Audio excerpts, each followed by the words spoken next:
മണ്ണൊലിച്ചും മഴ നനഞ്ഞും മുറിവേറ്റവർ അഭിനയിച്ച് സർവ്വനൊമ്പരവും മറക്കാനാണ് ഈ ശ്രമം. കൂനകൂടി ജീവൻ നിലച്ചു പോയ വെള്ളാർമലയുടെ അവശേഷിപ്പുകളാണിവർ. നാടകവേദിയിൽ വേദനയുടെ വെള്ളപ്പൊക്കം.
സർവത്ര ജലം.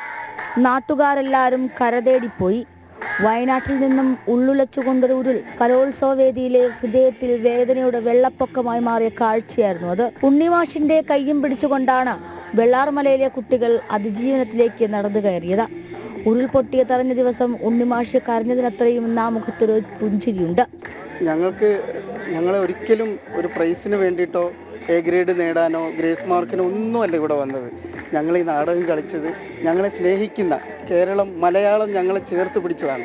മലയാളികളുടെ മുഴുവൻ സ്നേഹം കിട്ടിയവരാണ് ഞങ്ങൾ. വെള്ളാർമലക്കാർ, ചൂരൽമലക്കാർ, മുണ്ടക്കൈക്കാർ, മലയാളികളുടെ മുഴുവൻ സ്നേഹം കിട്ടിയവരാണ്.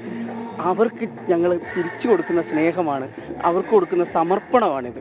പിന്നെ ഞങ്ങളുടെ ഇല്ലാതായ ഞങ്ങളുടെ മക്കൾക്ക് അവർക്ക് കൊടുക്കുന്ന.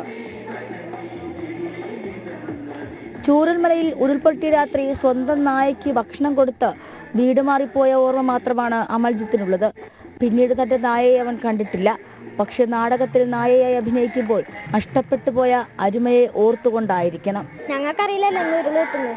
അപ്പൊ പട്ടി കരയുണ്ടായി. ഞങ്ങൾ പുറത്തു പോയിട്ട് ചോറൊക്കെ കൊടുത്ത് വെല്ലുമ്മ വിളിച്ചപ്പോ അവിടേക്ക് വന്ന് നിൽക്കാൻ പറഞ്ഞു. അപ്പോൾ ചോറൊക്കെ കഴിച്ച് രാത്രി ഉറങ്ങുമ്പോൾ വെല്ലുമ്മ കരയാണ്. അപ്പോൾ ഞങ്ങൾ നീച്ച് വെക്കുമ്പോഴാണ് ഈ ഉരുളുപൊട്ടി ചൂരൽമല മുണ്ടക്കൈ ഉരുളിട്ടും പറഞ്ഞപ്പോഴാണ് എനിക്കറിയണം.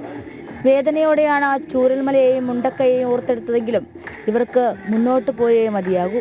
കാരണം ഈ കലോത്സവത്തിൻ്റെ ഏറ്റവും മാറ്റുകൂട്ടുന്നതും പളുങ്കായി മാറുന്നതും ഈ സ്കൂളിൻ്റെ നാടകം തന്നെയായിരിക്കും, ഒരു തർക്കമില്ല. പക്ഷെ അതിനപ്പുറം നമ്മുടെ മനസ്സിനെ ശക്തിപ്പെടുത്തുക എന്നത് അത് നിങ്ങളുടെ ഒരു ബിൽഡിങ്ങിനൊന്നും പറ്റില്ല, ഒരു ടൗൺഷിപ്പിനും പറ്റില്ല. മനസ്സിനെ ശക്തിപ്പെടുത്തണമെങ്കിൽ ഇതുപോലുള്ള കലാപ്രവർത്തനങ്ങളുടെയും സർഗാത്മക പ്രവർത്തനങ്ങളുടെയും മാത്രമേ സാധിക്കൂ.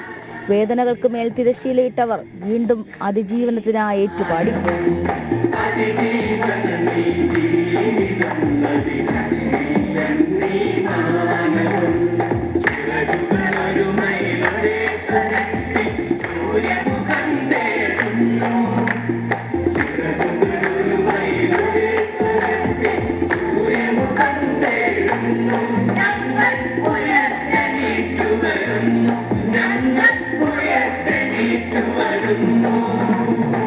അമൽജിത്തിനെയാണ് ദുരന്തം ഒരുപാട് ബാധിച്ചത്. അവൻ മുറിവുകൾ തുന്നിച്ചേർത്ത് അതിജീവിക്കാൻ പഠിച്ചു. എൻ്റെ കൂടെയുള്ളവരെല്ലാം ഒന്നില്ലെങ്കിൽ മറ്റൊരു തരത്തിൽ ദുരന്തം ബാധിക്കപ്പെട്ടവരാണ്. അവർ കല കൊണ്ട് അവരുടെ മുറിവുകൾ തുന്നിച്ചേർക്കുകയാണ്. ഒരുപാട് വേദികളിൽ അവർ ഇനിയും വരും. ക്യാമറമാൻ രഞ്ജിത്ത് മോഹനോടൊപ്പം ടിൻഡു ദാസ്, ജനം, തിരുവനന്തപുരം.